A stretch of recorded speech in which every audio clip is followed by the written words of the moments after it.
Olá, me chamo Alessandra Cristina Bernardino, sou mestre em educação, pesquisadora em História e Cultura Africana e Afro-Brasileira.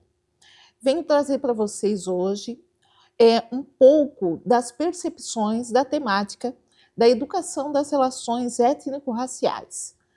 Essa temática especificamente está ligada ao projeto Olorum, que traz imagens dos carnavais da região norte de Santa Catarina, especificamente Joinville e São Francisco do Sul.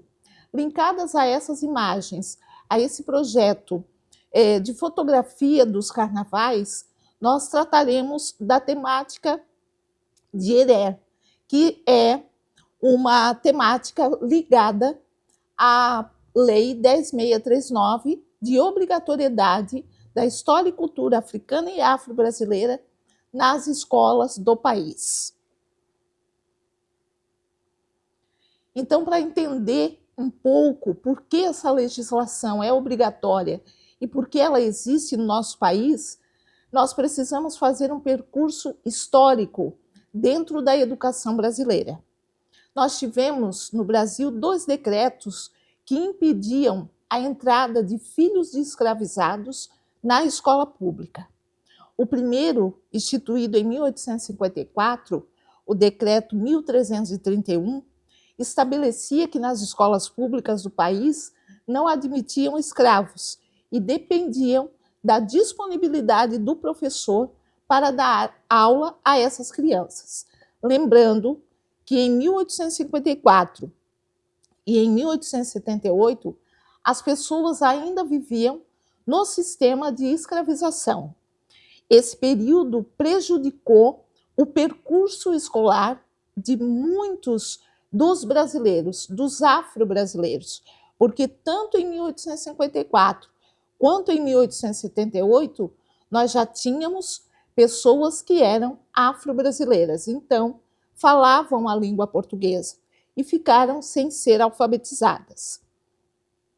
Em 1878, o Decreto 7.031 estabelecia que os negros poderiam estudar só no período noturno. E outras estratégias, como problemas de saúde, impediam o acesso dos negros aos bancos escolares. Como marco legal para tratar a legislação 10.639, que surge a partir de um acordo feito em Durban, em 2002, em que o movimento negro brasileiro exige do governo brasileiro que seja instituída uma lei de obrigatoriedade para que esses conteúdos, tanto da história e cultura africana e de história e cultura afro-brasileira, fossem tratados como os demais conteúdos nas escolas brasileiras. A partir de 2002, desse movimento feito através do movimento negro nesse acordo de Durban, então nós temos, a partir de 2003, a promulgação dessa legislação. Consequentemente, em 2004, nós temos um parecer do Conselho Nacional de Educação, estabelecendo diretrizes curriculares para trabalhar com essa temática nas escolas brasileiras. Então, nós temos esse início da Lei 10.639 pensando na Constituição brasileira, porque até 1988, a situação do povo negro no Brasil era muito precária, devido à escravização de quase 400 anos que nós tivemos em nosso país. A partir de 1988, então, e aí aqui eu quero especialmente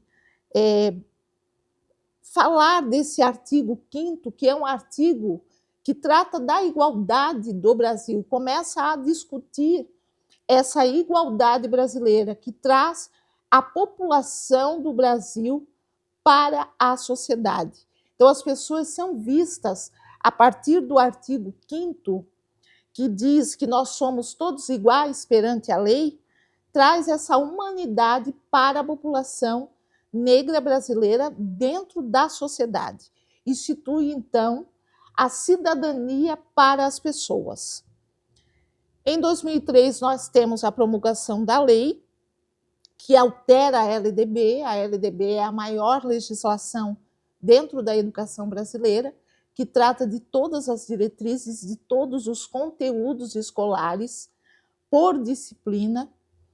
Então, a partir da alteração do artigo 26 da LDB, nós temos a Lei 10.639. Em 2008, nós temos uma nova legislação, a 11.645, que obriga o conteúdo indígena nas escolas brasileiras. Em 1988, depois da Constituição, nós temos a publicação dos parâmetros curriculares. Essa publicação, todos irão lembrar, eram volumes de livros com conteúdos dentro de cada disciplina. Língua portuguesa, matemática, ciências, filosofia, sociologia, artes. Então, esses livrinhos traziam no seu bojo a diversidade humana e cultural do Brasil. E lá na LDB já era sinalizado que a temática da educação das relações étnico-raciais, naquele momento, não era obrigatória, mas devia ser dada uma atenção a esse conteúdo. E com a 10.639, então, nós temos essa obrigatoriedade. O parecer 003, ele vem acompanhado da legislação 10.639. O parecer, ele orienta por disciplina para professores, desde a educação infantil até o ensino superior, como tratar da temática da educação das relações étnico-raciais nas escolas. Em 2005, nós temos uma resolução que também trata da inclusão dessa temática das relações étnico-raciais. Para Santa Catarina, pensando no nosso estado, nós temos a proposta curricular de 2014, que também traz, na sua essência, conteúdos específicos tratando da diversidade como princípio formativo. Então, dentro da proposta curricular, foi feita uma atualização, porque a proposta curricular é o documento norteador para as escolas catarinenses, independente se elas são da rede estadual, particular ou estadual. Essa proposta curricular orienta o nosso estado de como trabalhar questões relacionadas à educação especial, educação das relações étnico-raciais, educação escolar indígena, educação escolar quilombola. Então, esse documento ele foi elaborado especificamente por professores das diversas disciplinas. Em 2018, nós temos nacionalmente o documento da BNCC, que traz os conteúdos como básicos para a educação básica brasileira. E Santa Catarina, então, em 2019, elabora novamente com professores das diversas disciplinas o currículo território catarinense, que se trata da discussão ampliada sobre a diversidade como princípio formativo. Então, todos esses conteúdos que já estão na proposta curricular de Santa Catarina vêm elencados no currículo território catarinense, que é direcionado ao ensino fundamental e ao ensino médio. Para entender um pouquinho a legislação 10.639, é importante nós pensarmos nas ações que essa legislação pode favorecer o trabalho do professor. Então, o que a legislação 10.639 traz para nós, professores? Ela valoriza a história e cultura africana, E aqui nós temos que abrir um parênteses, porque a questão africana é uma e a questão afro-brasileira é outra. No continente africano, nós temos uma diversidade de países e pessoas e modos de viver.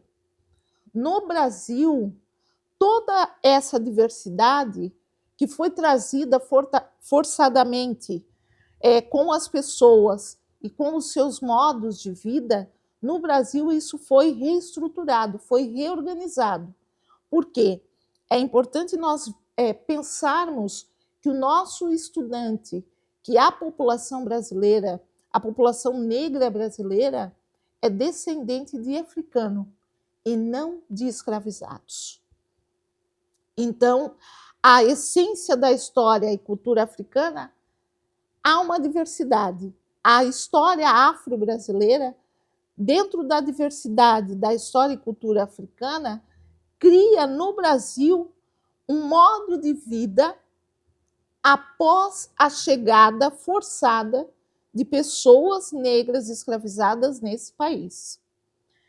Então, eleva também a autoestima dos alunos negros, trabalha com a diversidade na sala de aula. Essa lei ela surge como uma ação afirmativa na tentativa de reconhecer a importância do negro na Constituição do Brasil. Então, é importante pensar que, mesmo sendo um trabalho escravo, sem remuneração, sem direitos adquiridos, mas era um trabalho. Então, diante da nossa história brasileira, desse processo histórico, é importante perceber que os primeiros trabalhadores do Brasil foram os africanos escravizados nesse país. E também pensar que a Lei 10.639 exige de cada professor, independente da disciplina que leciona, um perfil pesquisador. E aqui eu quero fazer uma ressalva e deixar uma mensagem para vocês, professores, pesquisadores, educadores profissionais de educação, que nós não podemos ser professores de um livro só. Nós não podemos ser aqueles professores que assistem a um jornal na TV, por exemplo, ou lê só um jornal. Eu preciso ter uma amplitude desse conhecimento, né? Então, por isso que eu me torno um pesquisador. E também, dentro desse perfil pesquisador, é importante ler muito, estudar muito, individualmente e também em grupo.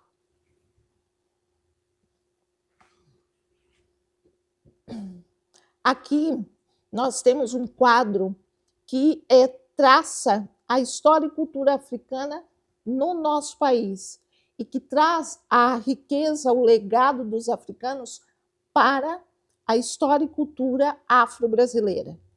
Então, são valores civilizatórios que formam a nossa população. Aqui também é importante citar que 80% dos traços culturais que a população brasileira traz, independente se as pessoas são negras ou não negras, né, são brancas, elas trazem em si, culturalmente, 80% desses traços deixados a partir desses valores civilizatórios na sociedade brasileira. Então, para pensar esses valores civilizatórios, é importante, quando eu vou trabalhar com a temática da educação das relações, e pensar no meu planejamento, nas atividades, a partir de eixos e princípios que esses valores civilizatórios trazem. Então, a circularidade, a oralidade, religiosidade, a energia vital, que é o axé, a ludicidade, memória, ancestralidade, cooperativismo, musicalidade e corporeidade. Então, é importante pensar num planejamento, por exemplo, quando eu vou desenvolver atividades que trazem memória e ancestralidade, eu estou falando dos mais velhos, de uma história local, da história do próprio bairro, do município, com essa presença africana. E pensando nessa presença africana, eu posso desenvolver no meu planejamento a oralidade, a circularidade. O que significa a circularidade? Se eu for fazer uma contação de história, eu posso sentar com os meus alunos em círculo e passar esse conhecimento através dessa roda de conversa. Isso é praticar a circularidade. Necessariamente, é muito importante que seja também, nós precisamos ter temáticas dentro da literatura que sejam afrocentradas. Mas, às vezes, eu vou fazer uma leitura de um livro que não tem a temática étnico-racial, mas a prática eu posso usar como a temática étnico-racial. Eu vou contar uma história que fala do circo, por exemplo. Eu faço um círculo com as crianças, uma roda de conversa, e ali eu leio a história. Eu estou usando uma prática afro para um momento diverso. Então, necessariamente, eu não preciso parar a minha aula para dizer para os estudantes que hoje nós vamos falar da população negra, ou nós vamos trabalhar atividades que tenham a temática negra. No próprio trabalho, no próprio planejamento do professor e nas atividades que são desenvolvidas, o meu estudante já pode perceber a diferença nessas aulas. Então, claro, se eu for falar de questões muito específicas, se eu for falar de uma comunidade quilombola, por exemplo, se eu for falar do carnaval, eu tenho que citar a presença negra nesse processo dentro da sociedade, seja catarinense ou brasileira. Aqui também alguns valores que são importantes, valores civilizatórios que podem estar presentes no planejamento de cada professor, é trabalhar essa partilha, né? Mostrar a partilha, como os africanos no Brasil foram recriando o seu modo de vida. Então, quando inicia esse modo de vida coletivo, diverso, sim, porque é importante ressaltar que o continente africano ele tem uma dimensão de 47 países e cada país desse tem a sua diversidade. A maioria dessas pessoas foram capturadas dos seus ambientes, dos seus territórios, e foram trazidos para o nosso país. E aí havia um meio de transporte, e esse meio de transporte chama-se até hoje de navio negreiro, por ter muitos negros dentro desse ambiente. O navio negreiro era um lugar impossível de sobreviver muito tempo, aproximadamente quase 3 meses demorava para chegar no nosso país. Então, todo esse trajeto dentro do navio negreiro foi limitado para as pessoas não ficavam todas juntas. O navio negreiro ele era separado por setores. Num setor ficavam só mulheres, num outro setor as crianças próximos às mulheres, homens mais novos, homens mais velhos, cada um no seu setor. E cada um também, às vezes, esse grupo, esse segmento dentro desses setores vinham acorrentados, obviamente, né? Para que não houvesse fuga. No mar é impossível. Então, nós também, como pesquisadores, temos alguns dados de muitas pessoas que se suicidaram durante esse trajeto, quando conseguiam escapar daquela situação. Então, ali, no navio negreiro, inicia a coletividade das pessoas. Porque quando chegavam no nosso país, muitas vezes as crianças já haviam perdido as suas mães, e outras mulheres, então, ficavam com essas crianças, né? Depois, havia o cativeiro, que nós chamamos de senzalas, mais conhecido como senzalas. Então, esse trabalho escravo, o trabalho braçal principalmente, era muito utilizado para homens, e à noite as pessoas tinham que se resguardar através das senzalas. Então, por isso que lá em 1854, 1878, as pessoas eram impedidas de estudar por conta que viviam nesses lugares. E nenhum professor ia até esse local para dar aula a essas pessoas, tanto para crianças quanto para adultos. Depois, tem uma outra forma de organização ao longo desse processo de escravização, os quilombos, que nós conhecemos hoje como comunidades quilombolas, que eram lugares de organização social a partir da coletividade, estabelecida como morar, como viver, como desenvolver a cultura. E o princípio da formação dos quilombos é a fuga de pessoas pela liberdade. E não porque eram pessoas rebeldes, mas sim pessoas que queriam sobreviver a um sistema de violência, sem remuneração e sem direitos.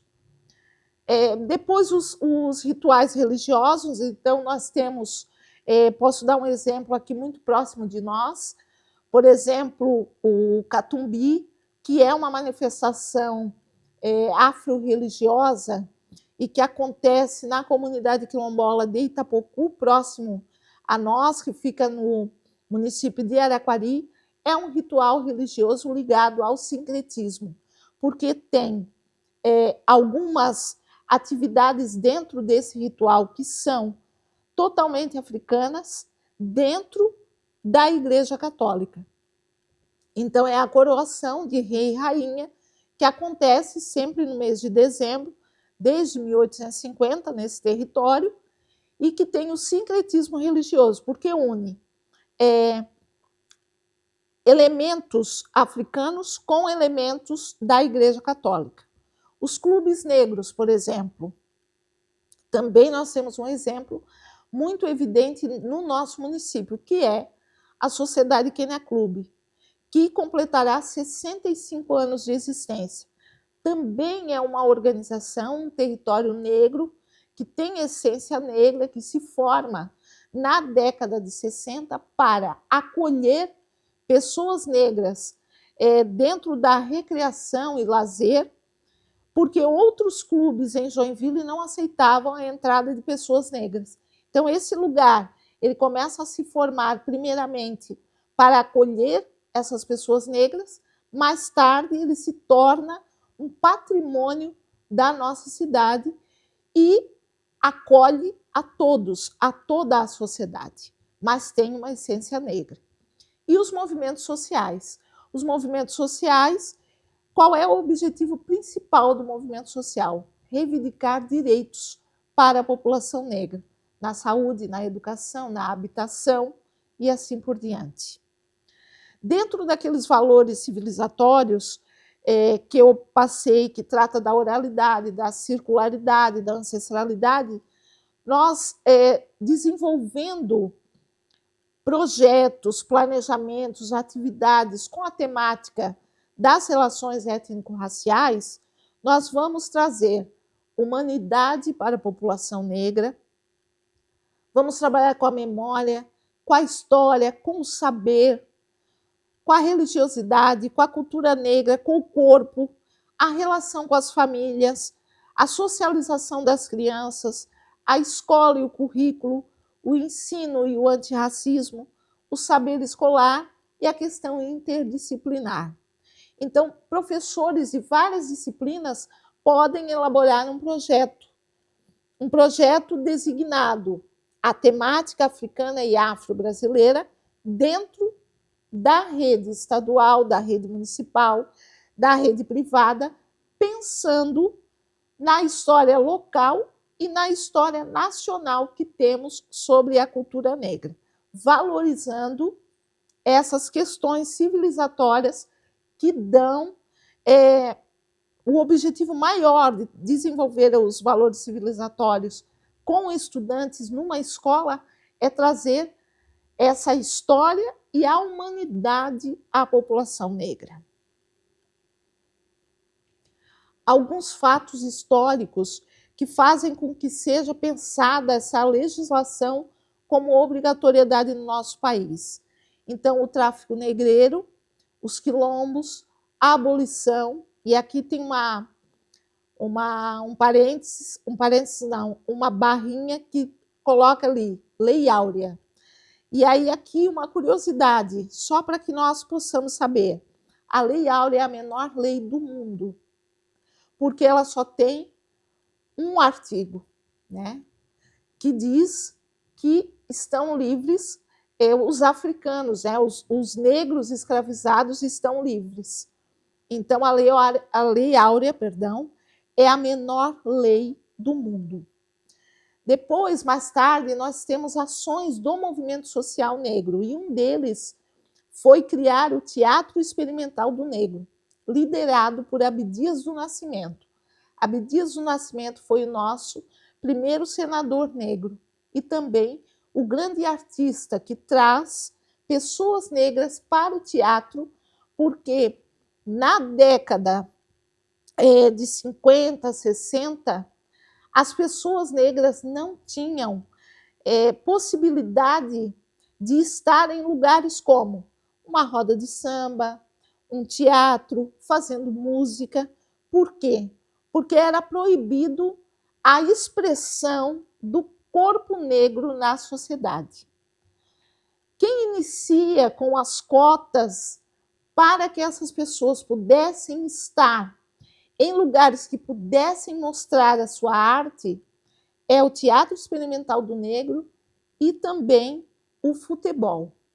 Nós temos, por exemplo, o Vasco da Gama, o Fluminense, que são times que contrataram negros. E o Fluminense, aqui, uma curiosidade também, né, é chamado de pó de arroz, porque utilizava pó mesmo, né, facial, nos jogadores, para que quando a câmera batesse no rosto daquele jogador, não, que a pele e a tez não brilhasse. Né? Então era passado pó de arroz até para ficar com a pele mais clara. Mas contratavam negros mesmo assim. Nós temos a lei do racismo, que se reestruturou, né? Nós temos, no último ano, o ano de 2024, foi primordial para que essa lei também trouxesse, além do racismo contra pessoas, e aí aqui também um parênteses para professores pensarem nisso, a lei do racismo ela foi criada para defender a população brasileira, de uma lei que cria instrumentos para resguardar as pessoas de sofrerem racismo pelo tom da sua pele. Quem sofre mais racismo no Brasil é o povo negro, mas a lei do racismo é feita para a população brasileira, porque todos que se sentirem discriminados por não estarem num determinado local pela cor da sua pele ou por intolerância religiosa, porque a lei se reestrutura nesse sentido, são para todas as pessoas e não só para a população negra. Assim como a Lei 10.639 é para a sociedade brasileira. É uma lei de negros para a sociedade brasileira, e não uma lei para negros. O Enem, que traz um recorte específico para a população negra, as cotas, também esse recorte nas universidades principalmente, o Estatuto da Igualdade Racial, que trata não só da população negra, mas também da questão indígena, cigana, todos estão sendo vistos nesse estatuto, que trata principalmente de igualdade. E a década do afrodescendente é estabelecida pela ONU para que cada país desenvolva ações e políticas públicas ligadas à população negra, desde da educação até a arte. Né? Então, todos esses segmentos na nossa sociedade têm que ter um recorte para a população negra. Afinal de contas, o Brasil é um país que tem atualmente 56% da população preta e parda. É um país que, em 2022, identifica, através do censo do IBGE, a população quilombola, traz pela primeira vez esse recorte dentro do censo. E um dado bem interessante é que nós temos quase 5 mil pessoas que se reconhecem como quilombola no nosso estado, e nós temos quase 900 pessoas na região de Joinville, especificamente em Araquari e Joinville, que tem as comunidades quilombolas, e 900 pessoas se identificam como quilombolas. Metade dessas pessoas, 450 ou mais até, 450 é só numa comunidade. Então, nós temos desses 900, em sua maioria concentradas na comunidade Areias Pequenas e na comunidade Itapocu, que são duas comunidades de Araquari. E Araquari fica em segundo lugar no estado como a maior população negra depois de Capivari de Baixo. Então, esses dados todos são importantes, compõem essa legislação para que a gente possa pensar nisso. Então, atualmente, nós temos 47% dos brasileiros que se consideram pardos, 43% brancos e 9,1% pretos, e pouco menos de 1% amarelos ou indígenas. Esses dados, eles são do censo do IBGE. O censo é de 2022, mas o resultado ele começa a ser divulgado a partir de 2023. Como eu disse aqui para vocês, então, em Santa Catarina, nós temos 4.447 pessoas que se declaram remanescentes quilombolas. Aqui são dados educacionais importantes para que nós possamos pensar quando nós vamos elaborar o nosso planejamento, seja através de uma temática, como o carnaval, como nós estamos trazendo aqui imagens do projeto Olorum, juntamente com essas questões ligadas à legislação 10.639. Então, é importante pensar que 42% dos professores que declaram a sua cor no censo educacional são brancos e 29,2% são pretos e pardos. Aqui são professores das diversas áreas e diversas situações, independentemente se são efetivos ou contratados. E também se são da rede estadual, municipal ou privada. Esse dado aqui é um dado nacional. Também dizer que os negros permanecem, em média, 8,6 anos na escola, enquanto brancos ficam 10,4 anos. Esse, em média, 8,6, quer dizer que os negros chegam, às vezes, ou no 8º ano ou no 9º ano. Não completam o ensino médio. Mais tarde, essa população, esse recorte populacional volta para o banco escolar na educação de jovens e adultos. Isso acontece porque as diversas situações que nós temos na nossa sociedade, ou por conta que a mulher é a pessoa que é a chefe da casa, que traz o sustento para casa, e às vezes é mãe daquela criança que está lá na educação básica e que tem que sair da escola para poder, com 14, 15 anos, ajudar a sua mãe no sustento da família, ou essa criança evade por situações que nós, educadores, por vezes por falta de conhecimento, de atenção, de pesquisa, deixamos também de trazer essa possibilidade para que o nosso estudante continue, certo? Ao final do ensino médio, nós temos 46,9% dos estudantes negros que não aprenderam o mínimo esperado de matemática.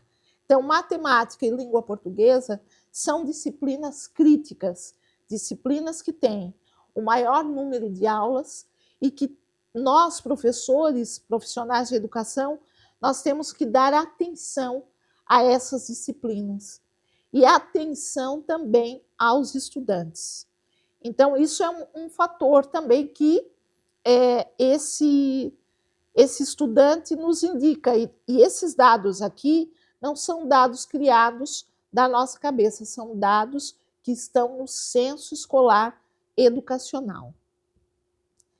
Entre os brancos, o percentual é de 35,8%. Então, os brancos também não aprendem matemática, mas em sua maioria são os estudantes da população negra. A cada 10 alunos de escola pública, 6 são negros, e no ensino privado, a cada 10 alunos, 6 são brancos. Claro que o nosso público maior da população negra é na rede pública de ensino, tanto estadual quanto municipal. Esses são dados do censo educacional que o Instituto Alana, que tem um documento muito interessante sobre a legislação 10.639, faz esse recorte, trazendo dados que nos ajudam bastante a pensar a temática étnico-racial. Para pensar os dados educacionais, é importante também nós, enquanto professores, pensarmos em elementos que estruturam essa base do nosso planejamento, principalmente. Então, nós temos que pensar no currículo. O nosso currículo ele é estático, mas ele tem que ser dinâmico, pensando em objetivos, incorporar, dialogar, concretizar. São elementos que transformam, reorganizam o nosso currículo. Quando eu digo que o nosso currículo é estático, porque a cada ano que passa, às vezes nós pegamos as mesmas atividades que nós desenvolvemos no ano passado e vamos desenvolver para as novas turmas. Não o mesmo planejamento, mas as mesmas atividades. Esse currículo ele deve ser reestruturado, porque ele deve ser reorganizado no sentido de atender, como diz a nossa proposta curricular de Santa Catarina, a diversidade como princípio formativo. E também pensar no projeto político-pedagógico. Cada escola tem o seu projeto político-pedagógico. Com isso, eu quero dizer que as realidades são diferenciadas. Uma escola da periferia não é como uma escola no centro. Uma escola no centro não é como uma escola fora do município. Então, nós temos que pensar como a nossa escola trata o currículo escolar e quem são as pessoas que constroem esse currículo. Somos nós que criamos o currículo. Mas quem são as pessoas? O nosso objetivo, nós queremos atingir quem? A sociedade. E quem é a sociedade? Os nossos estudantes. Então, dentro desse projeto político-pedagógico, primeiramente, eu tenho que elencar todas as legislações possíveis, todos os documentos normativos possíveis. E aí pensar, definir questões referentes ao papel da escola com a comunidade e que deve contemplar questões de natureza étnico-racial, não só negra, de toda a população, com os seus recortes ou não. Mas quando eu olho para o meu projeto político-pedagógico, eu tenho que ver todos os estudantes que estão naquela escola que eu trabalho. Os pretos, pardos, indígenas, brancos, homens, mulheres, meninos, meninas. Eu tenho que ver todos ali. A educação especial, eu tenho que ver a acessibilidade. O meu projeto político tem que trazer a diversidade como princípio formativo. E aí pensar qual a principal função da educação no âmbito da temática étnico-racial. A escola ela tem um papel importante, que é cumprir a legislação. Só essa, não. todas as legislações. Essa se torna obrigatória devido ao nosso processo histórico. Nós tivemos pessoas impedidas de estar no ambiente escolar e também, nesse processo, muitas pessoas ficaram sem se alfabetizar. Durante esse processo, nós tivemos uma defasagem na educação brasileira, que não nos traz equidade. Então, nós temos um número elevado de pessoas que estão na universidade, que estão no nosso ambiente escolar da educação básica, na escola regular, em escolas específicas, como escolas quilombolas, escolas indígenas, fora desse processo educacional. Então, nós não temos equidade, nós temos uma disparidade entre estudantes brancos e negros. Pensar, né, que dentro dessa construção, pensar numa pedagogia da diversidade, garantindo o direito à educação para todos, né, e conhecer as histórias, as contribuições do povo africano, indígena, do povo afro-brasileiro, das histórias africanas, das histórias afro-brasileiras. E aí não é pensar somente, quando eu vou falar de contribuição, o samba, o futebol, a feijoada, são questões importantes, importantíssimas, mas eu posso ir além disso, porque o povo negro é além disso. Sabe fazer muito bem essas 3 questões que eu citei aqui, com certeza, mas nós somos além disso, principalmente humanos. É necessário pensar dentro desse processo da escola, né, da função da escola, superar opiniões preconceituosas sobre os negros e o continente africano, desvelar e denunciar o racismo. A escola é esse ambiente, embora nós temos dados que a escola é um lugar que discrimina muito, mas a escola também é um lugar para denunciar o racismo. Então, para denunciar o racismo, primeiro, é importante que essa escola pense numa educação antirracista. Segundo, olhar o seu currículo, reorganizar o seu currículo. E denunciar o racismo é criar situações dentro desse projeto político-pedagógico que possa atender a vítima e o agressor. E não só pensar que, às vezes, uma situação lá na educação física, que um aluno chama o outro de macaco e fica tudo certo, ou que um aluno negro chega a bater num aluno branco, por muitas vezes ter escutado que é cabelo de bombril, que é macaco, que, enfim. E aí nós vamos só para cima daquele estudante negro que bateu no estudante branco. E aí nós não chegamos à causa. Por que ele bateu? Nós só vamos em cima dele porque ele violentou outra pessoa. Uma coisa não justifica a outra. Então é importante nós prevenirmos através das ações educacionais para que não chegue nesse ponto. Nem nesse ponto e nem nesse. Porque todos os 2 estudantes são nossos estudantes e cada um tem a sua história e estão dentro dessa diversidade.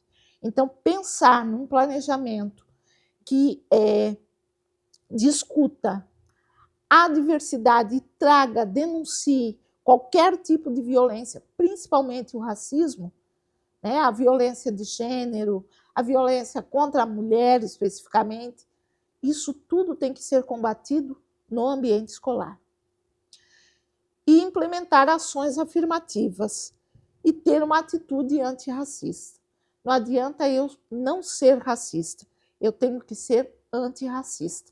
Isso dá mais trabalho para nós? Com certeza, porque ser antirracista não é eu estar na sala de aula pregando a questão de igualdade, de humanidade, trazer a temática, trazer atividades que falam da cultura africana e afro-brasileira, mas aos domingos, no churrasco da minha casa, eu conto piadas sobre negros.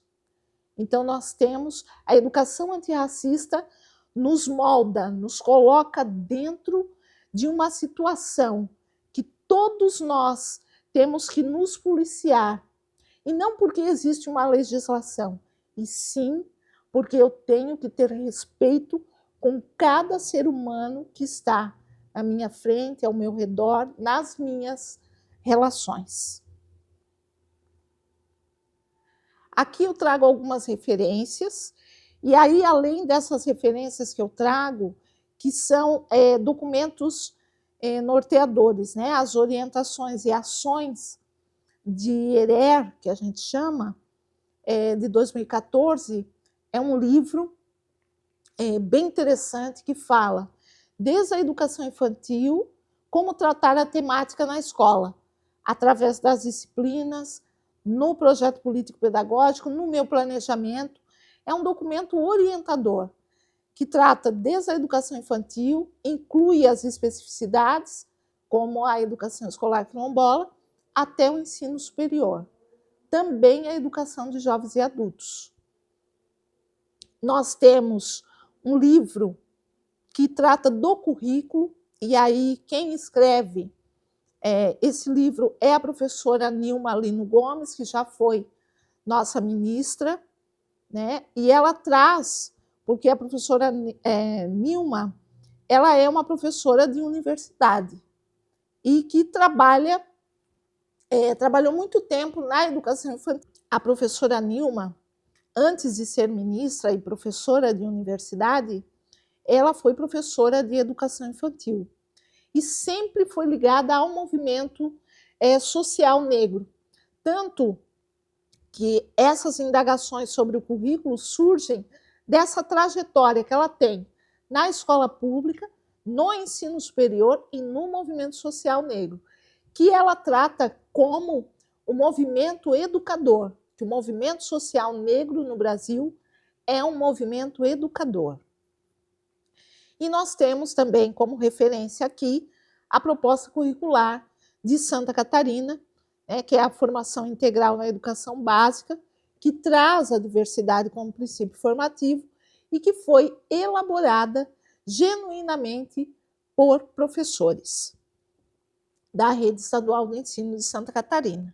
E aí a referência também das imagens vem desse material, que é riquíssimo, para desenvolver ações, atividades pedagógicas pensadas na temática étnico-racial a partir do carnaval e das imagens da exposição Olorum do artista Alceu Bete. Cada imagem escolhida para esse material aqui faz parte da exposição Olorum. E dessa exposição Olorum, nós fizemos essa proposta educativa, que traz como essência a legislação 10.639. Então, cada imagem escolhida se remete a um setor da escola de samba. Quando acontece o desfile de carnaval, nós começamos uma escola de samba a partir da comissão de frente, né? E nós vamos trazendo os demais setores, a porta-bandeira e mestre-sala, os passistas, a bateria, né? As alas. Então, cada imagem dessa corresponde a um setor da escola de samba. E cada imagem também tem uma proposta educativa com metodologia. Então, vocês podem desenvolver vários trabalhos, vários projetos, várias atividades a partir dessas imagens e da proposta que nós elencamos aqui, que tem como referência a legislação 10.639. A exposição Olorum aconteceu no ano retrasado, né? Ano passado nós tivemos a divulgação desse material. Então, dentro desse material também traz algumas questões interessantes através de um QR Code. Em determinadas páginas tem a história do carnaval de Joinville, a cronologia do carnaval de Joinville, que foi uma pesquisa realizada através da pesquisa do professor Pipo, que nos auxiliou bastante, e nós temos aqui, no final dessa proposta educativa, o glossário, então, com cada setor da escola de samba, representado através das imagens e das propostas de atividades, o significado de cada setor. Tá? Que vocês façam um belíssimo trabalho a partir desse instrumento educativo, de uma proposta de exposição se tornou uma proposta educativa, através da legislação 10.639, e que vocês tenham em sala de aula, primeiramente, o reconhecimento da história e cultura africana e afro-brasileira, que vocês possam ser professores, pesquisadores nessa temática e que tratem a legislação 10.639 como um instrumento e não como obrigatória. Ela é obrigatória? É, mas é um instrumento para o professor ampliar a sua pesquisa, ampliar o conhecimento de seus estudantes e descobrir realidades dentro do município a partir do ambiente escolar. Que todos vocês tenham um bom trabalho, muito obrigada. E aqui eu deixo uma frase da grande professora Antonieta de Barros. As leis não são feitas para exceções, mas sim para as coletividades. Então, é uma realização, essa aula, essa atividade pedagógica, é uma realização da Galeria 33, como produtor executivo nós temos Alceu Betti, a curadoria de Catiana Machado e a pesquisa feita por mim, Alessandra Cristina Bernardino. Muito obrigada, que vocês façam um bom trabalho. Qualquer dúvida, me mandem mensagem, eu estou à disposição. Muito obrigada.